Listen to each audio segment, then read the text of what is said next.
Assalamualaikum warahmatullahi wabarakatuh. Eee, Perkenalkan kami dari kelompok Artificial Intelligence Universitas Amikom Yogyakarta, akan mempresentasikan hasil proyek kami yang berjudul Implementasi Chatbot pada Aplikasi Coffee Shop menggunakan Natural Language Processing Method Rabin Card dengan saya sendiri, Alda Nasyifa, NIM 18111940, dan rekan saya Akanda Maesa dengan NIM 18111863. Jadi saya akan menjelaskan pengertian tentang chatbot terlebih dahulu. Chatbot merupakan sebuah layanan obrolan yang berinteraksi dengan pengguna melalui percakapan teks. Chatbot ini bekerja untuk menggantikan peranan manusia dalam melayani pembicara melalui aplikasi pesan.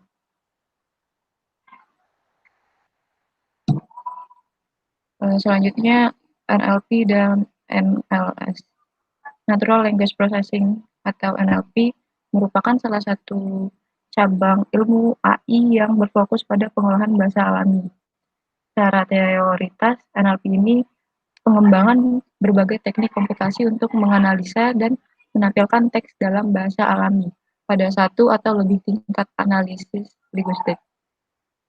NLP ini berfokus pada pembuatan program yang memiliki kemampuan untuk memahami bahasa manusia. Selanjutnya, Natural Language System. Natural Language System harus memperhatikan pengetahuan terhadap bahasa itu sendiri, baik dari segi kata yang digunakan, bagaimana kata tersebut digabungkan untuk menghasilkan suatu kalimat, dan lain sebagainya. Menurut Rich dan Knight pada tahun 2006, dalam pemrosesan bahasa alami atau NLP terhadap beberapa tingkat pengolahan, yaitu pertama ada fonetik dan fonologi. Fonetik dan fonologi ini berhubungan dengan suara yang menghasilkan kata yang dapat dikenali. Dan selanjutnya kedua itu ada morfologi yang merupakan pengetahuan tentang kata dan bentuknya. Yang ketiga ada sintaksis yang merupakan pemahaman tentang urutan kata dalam pembentukan kalimat dan hubungan antara kata tersebut dalam proses perubahan bentuk dari kalimat yang menjadi bentuk sistematis. Selanjutnya semantik. Semantik ini merupakan pemetaan bentuk struktur sintaks dengan pemanfaatan tiap kata dalam bentuk yang lebih mendasar. Pragmatik, pengetahuan pada tingkatan pragmatik berkaitan dengan masing-masing konteks yang berbeda tergantung pada situasi dan tujuan pembuatan sistem. Yang selanjutnya ada discourse knowledge.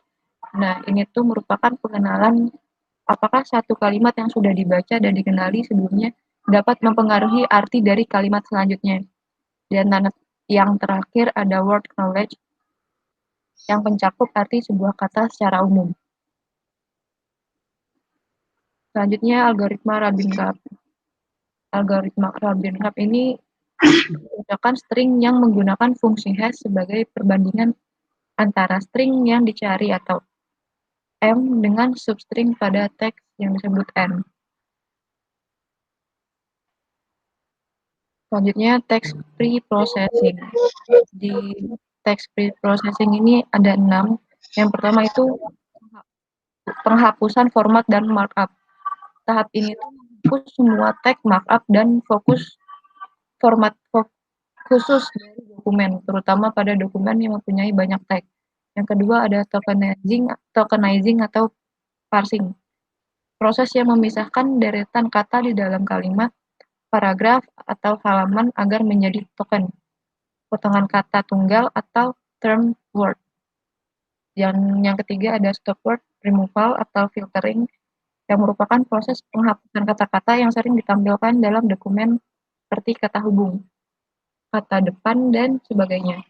Dan yang keempat ada thesaurus, proses untuk menentukan persamaan kata sinonim. Yang kelima ada stemming, yaitu proses konversi term ke bentuk dasarnya. Terus yang terakhir ada term weighting, yaitu proses pemberian bobot pada setiap term di dalam dokumen.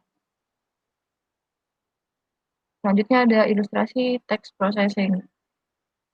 Yang pertama itu ada markup free, terus yang kedua ada tokenizing, tokenization, terus yang ketiga ada stop word, ada yang keempat ada steaming, dan yang terakhir ada term waiting. Selanjutnya implementasi algoritma Rabin-Cobb. Adapun langkah-langkah algoritma Rabin-Cobb sebagai berikut. Yang pertama itu parsing, yaitu term yang sudah melalui proses processing dipotong-potong per karakter huruf. Pemotongan per karakter huruf ini menggunakan metode keygrams. Cara kerja metode keygrams ini mengambil potong-potongan karakter huruf sejumlah key dari sebuah kata yang secara kontinu dibaca dari teks sumber hingga akhir dari dokumen. Contoh keygrams dengan key sama dengan 4. Teks sama dengan evening noun, terus hasil dari 4 grams dari teks, even, penny, and if no, enough, none. Terus yang kedua ada hasting. Ya, hasting itu mengkonversi potongan huruf sejumlah key ke dalam nilai hash. Dan yang ketiga itu algoritma Rabin-Cobb akan membandingkan nilai hash dari string masukan dan hash substring pada teks. Selanjutnya ada term waiting. Banyak aplikasi yang menerapkan pembobotan kombinasi merupakan sekalian bobot lokal term frekuensi dan global inverse dokumen frekuensi, ditulis tf.idf. Nah, rumusnya itu tf.idf dalam kurung d, w sama dengan tf dalam kurung d, w dikali log n per dfw, di mana tf sama dengan dw adalah frekuensi kemunculan term W pada dokumen D. N adalah jumlah keseluruhan dokumen, dan DFW adalah jumlah dokumen yang mengandung term W. Implementasi algoritma Rabin-Cobb. Langkah-langkah algoritma Rabin-Cobb biasanya cukup sampai di sini saja. Namun agar performa algoritma Rabin-Cobb ini meningkat, maka diberikan solusi agar tidak hanya membandingkan sisa hasil bagi modul saja, tetapi juga membandingkan hasil baginya, seperti yang ditunjukkan pada persamaan berikut, yaitu rem dalam kurung N1 per Q sama dengan rem N2 per Q, dan quotient N dalam kurung N1 per Q sama dengan quotient N2 per Q. Selanjutnya akan dipresentasikan dengan rekan saya. Nah, berikutnya kita akan menghitung similarity. Nah, similarity itu mencari relevansi antara query dengan teks dokumen dengan cara mengukur tingkat similarity dan jarak antara dua entitas informasi. Karena parsing dilakukan dengan pendekatan keygrams, maka untuk nilai similarity-nya kita pakai dari similarity coefficient. Nah, rumus matematisnya itu kita tunjukin pada persamaan yang ada di sebelah kanan. S sama dengan K dikali C per A plus B, di mana S itu adalah nilai similarity, A dan B itu jumlah dari kumpulan keygrams dalam teks 1 dan teks 2, nah sedangkan C itu jumlah dari keygrams yang sama dari teks yang dibandingin. Lalu contoh menghitung similarity. Nah, pakai algoritma Rabin-Cobb, kita coba tentuin persentase similarity dari dua teks yang ada di bawah ini. Ada teks dokumen 1 dan teks dokumen 2, yang dimana dokumen 1 itu berisi ajaran keagamaan membawa pada ketenangan dan kebahagiaan hidup. Dan teks dokumen 2 berisi dengan hidup beragama akan memberikan rasa tenang dan bahagia. Nah, selanjutnya, kita akan melakukan preprocessing dulu terhadap teks yang tadi itu. Preprocessing itu kita ada hapus format, markup, tokenizing, filtering, stemming dengan mengabaikan thesaurus, dan term waiting. Nah, hasil preprocessing dari teks dokumen 1 dan 2 itu ada di tabel di bawah ini nih. Nah, setelah dilakukan preprocessing, kita melakukan passing. Nah, passing dengan menggunakan keygam sama dengan K sama dengan 4. Nah, itu, bisa ditentuin sendiri, bisa K sama dengan 4, bisa K sama dengan 5, cuma nanti bedanya sedikit. Nah, teks dokumen 1 itu ada aja agama, tenang, bahagia, hidup. Dan teks dokumen 2, hidup agama, bayi, asa, tenang, bahagia. Nah, hasil dari passing yang udah kita lakukan di teks dokumen 1 dan 2 itu hasilnya ada di sebelah kanan ini. Lalu untuk penyelesaiannya, kita lakukan hashing dulu dengan mengkonversi string yang tadi menjadi nilai ASCII. Nah, ASCII itu untuk huruf alfabet itu dari 97 sampai 122. Nah, habis itu kita lanjutin dengan proses Sabinkap sehingga setelah di-hashing maka proses Sabinkap akan menjadi seperti yang di kanan ini. Ada yang aja itu modulonya 8, 80 sama yang jarak 80. Nah, untuk meningkatkan performance dari Binkap, kita pakai persamaan yang sudah kita jelaskan tadi, yaitu rem N1 bagi sama dengan rem N2 bagi. Nah, hasilnya ada di sebelah kanan.